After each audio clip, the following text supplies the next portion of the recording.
We began this journey in the depths of winter nearly 2 years ago on the steps of the old state capitol in Springfield, Illinois. I knew that the size of our challenges had outgrown the smallness of our politics.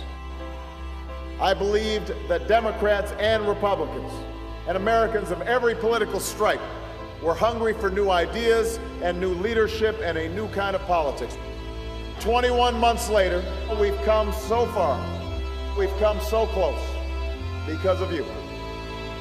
And that's why we cannot afford to slow down or sit back.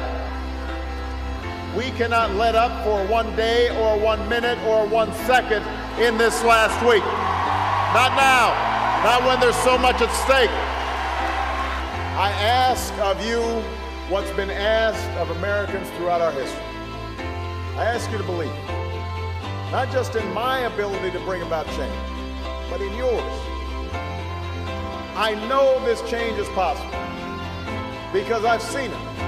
I've seen it over the last 21 months.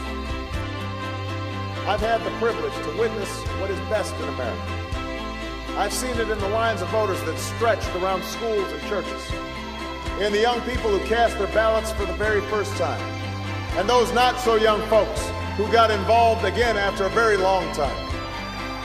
I've seen it in the faces of the men and women I've met at countless rallies and town halls across the country. Men and women who speak of their struggles, but also of their hopes, of their dreams. Hope, what led those who couldn't vote to march and organize and stand for freedom, that led them to cry out, "It may look dark tonight, but if I hold on to hope, tomorrow will be brighter." That's what this election's about. That's the choice we face right now. Don't believe for a second this election's over.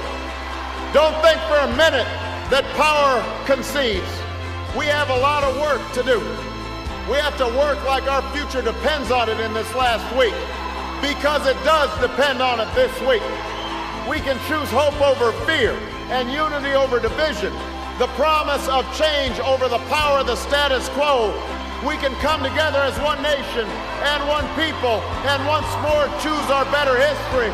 That's what at stake. That's what we're fighting for. And if in this last week you'll knock on some doors for me and make some calls for me and talk to your neighbors and convince your friends, if you'll stand with me and fight with me and give me your vote, then I promise you, we will win this general election, and together we'll change this country and we will change the world. God bless you.